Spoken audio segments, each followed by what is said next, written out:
नमस्कार, चार का चक्रव्यूह देख रहे हैं आप। मैं हूं आपके साथ राधिका राज। आज चार के चक्रव्यूह में बात होगी यूपी के संभल से जुड़े मामले की, जहां अखिलेश यादव ने संभल में पुलिस कस्टडी में हुई कथित मौत के मामले पर बीजेपी को जमकर कोसा है।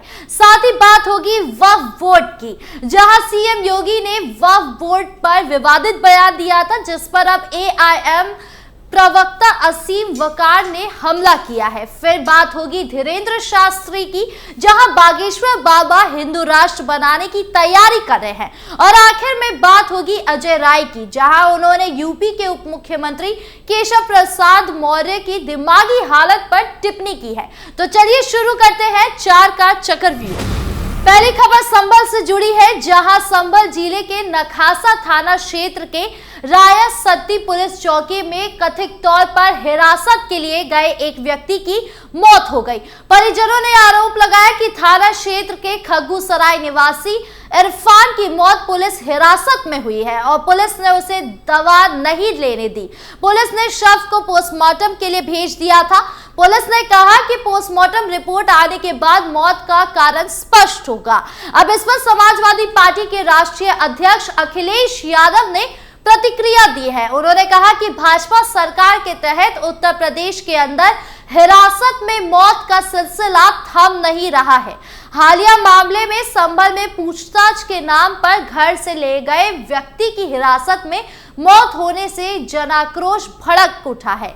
अन्याय करने वाली भाजपा सरकार अब अपने अंतिम दौर में है। उधर संभल के पुलिस अधीक्षक यानी एसपी कृष्ण कुमार ने बताया कि सोमवार को करीब 11:30 बजे शरीफ बेगम नाम की महिला ने नखासा थाना क्षेत्र के राया सत्ती पुलिस चौकी पर प्रार्थना पत्र दिया था, जिसमें उसने कहा था कि उसने इरफान यानी अपने भतीजे के माध्यम से किसी को 6 लाख रुपए दिए थे। हालांकि जिस व्यक्ति को पैसे देने का दावा किया गया, उसका कहना है कि उसे पैसे नहीं मिले हैं। पुलिस के अनुसार महिला द्वारा लगाए गए गंभीर आरोपों के बाद पुलिस कर्मियों को जांच के लिए मौके पर भेजा गया और इरफान को पुलिस चौकी लाया गया। पुलिस ने कहा कि इरफान ने चौकी में कहा कि उसे दवा लेने की जरूरत है, जिससे उसे अनुमति दे दी गई।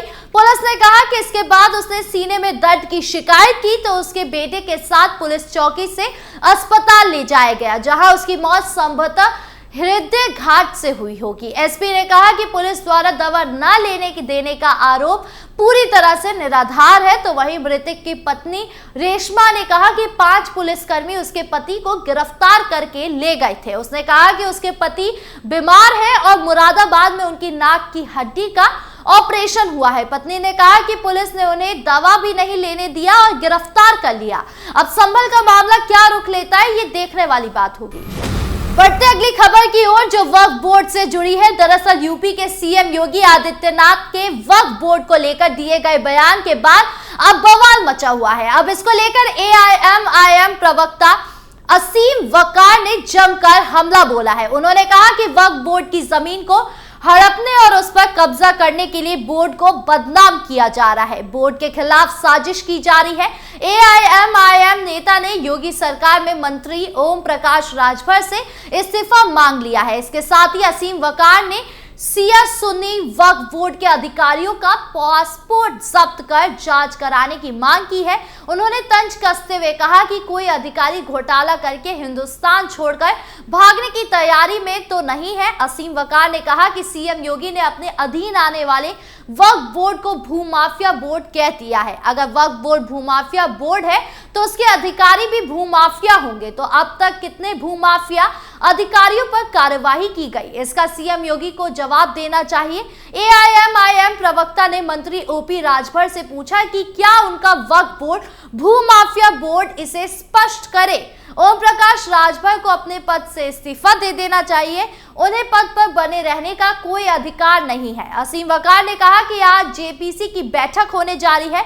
जगत बीका पाल से गुजारिश है कि वो सीएम योगी से पूछे कि उन्होंने वक्फ बोर्ड को भूमाफिया बोर्ड क्यों कहा। इसका खुलासा होना चाहिए। अगर कोई अधिकारी भ्रष्ट, बेईमान और चोर है तो उसमें विभाग की क्या गलती है। उन्होंने कहा कि सुन्नी सेंट्रल वक्फ बोर्ड के चेयरमैन जफर फारूकी पिछली 4 सरकारों से एक ही पद पर बने हुए हैं, आखिर अब तक उनकी जांच क्यों नहीं की गई। जफर फारूकी ने बाबरी मस्जिद के लिए कौन सा समझौता किया, इसकी भी जांच होनी चाहिए। एआईएमआईएम प्रवक्ता असीम वकार ने कहा कि सिया सुन्नी वक्फ बोर्ड के सभी अधिकारियों के पासपोर्ट जब्त करके उसकी जांच की जानी चाहिए, ताकि उससे पता चल सके कि किस अधिकारी ने किस किस देश में दौरा किया है और कितने दिन रुके हैं। उन्होंने कहा कहीं ऐसा तो नहीं कि अधिकारी यहां से घोटाले करके हिंदुस्तान छोड़कर भाग गए। साथ ही असीम वकार ने सीएम योगी से भ्रष्ट अधिकारियों को पद मुक्त कर उनकी जगह ईमानदार अधिकारियों को नियुक्त करने की मांग की है। ईमानदार शख्स को चेयरमैन बनाया जाए। सरकार माफिया टाइप के लोगों को वक्फ बोर्ड में पद देकर वक्फ बोर्ड को बदनाम कर रही है। वक्फ बोर्ड की जमीन पर सरकार गलत तरीके से नजर गड़ाए है। अब एआईएमआईएम प्रवक्ता के बयानों पर सीएम योगी का क्या बयान सामने आने वाला है, ये देखने वाली बात होगी। खबरों में अब आगे बढ़ते हैं, जहां बात धीरेन्द्र शास्त्री की। दरअसल बागेश्वर धाम के पीठाधीश्वर धीरेन्द्र कृष्ण शास्त्री ने महाकुंभ को लेकर एक बड़ा बयान दिया है। धीरेन्द्र कृष्ण शास्त्री ने कहा कि महाकुंभ अपने मकसद से भटक गया है। उन्होंने कहा कि महाकुंभ वायरल का विषय नहीं है, महाकुंभ आस्था और संस्कृति को बढ़ाने का साधना है। महाकुंभ रील नहीं, रियल के लिए जाना चाहता है। पिछले कई दिनों से देख रहा हूं कि महाकुंभ में कई लोगों की रील वायरल हो रही है, मैं इसका विरोध करता हूं।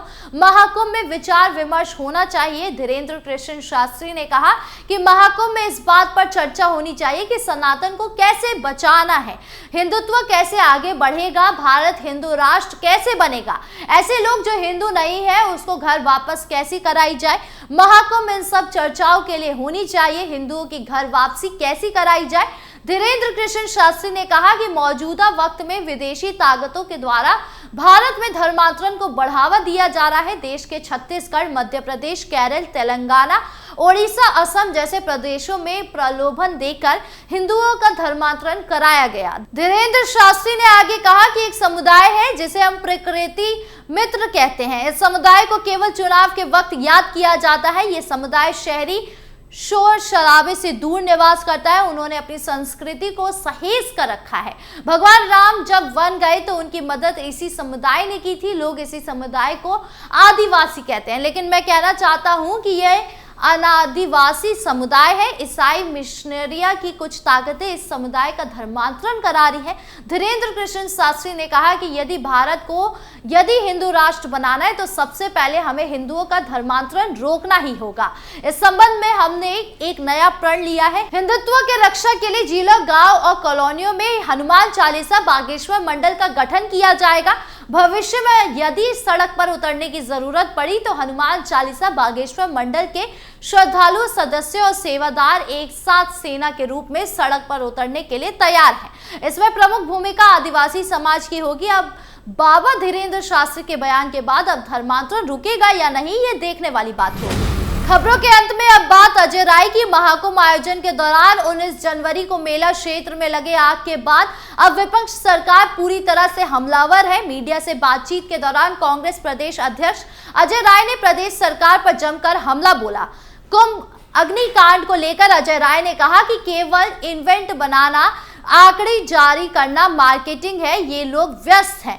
35 से 40 मिनट बाद फायर ब्रिगेड की टीम घटनास्थल पर पहुंची। अजय राय ने कहा कि वहां के व्यवस्थापक ने खुद कहा कि हमने पहले ही आगजनी वाली वस्तुओं को मना किया था।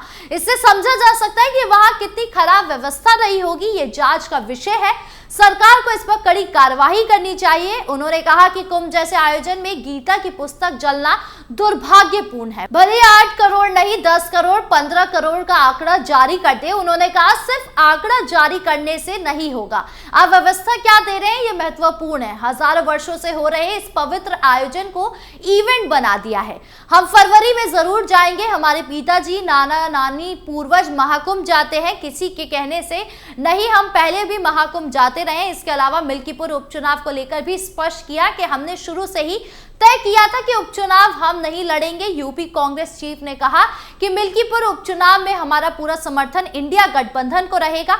डिप्टी सीएम केशव प्रसाद मौर्य द्वारा कांग्रेस पार्टी को राष्ट्रीय बीमारी बताने का कांग्रेस प्रदेश अध्यक्ष अजय राय भड़क गए। उन्होंने पलटवार करते हुए कहा कि केशव प्रसाद मौर्य जी को बीजेपी ने किनारा कर दिया है। जहां मुख्यमंत्री जाते हैं वहां केशव प्रसाद मौर्य को पूछा नहीं जाता है। इनका मानसिक दिवालियापन हो गया है। इन्हें मानसिक डॉक्टर को दिखाने की जरूरत है, बढ़िया डॉक्टर को दिखाने की जरूरत है, उनमें ये सलाह लें। अब अजय राय के बयान पर क्या कुछ प्रहार होते हैं ये देखने वाली बात होगी। 4 के चक्रव्यूह में आज की खबरों का सिलसिला यहीं खत्म करते हैं। कल फिर मिलेंगे आपसे नई खबरों के साथ। वीडियो अच्छी लगी हो तो लाइक शेयर करें, चैनल को सब्सक्राइब करना ना भूलें और देश की तमाम बड़ी खबरों से जुड़े रहने के लिए देखिए कैपिटल टीवी उत्तर प्रदेश। नमस्कार।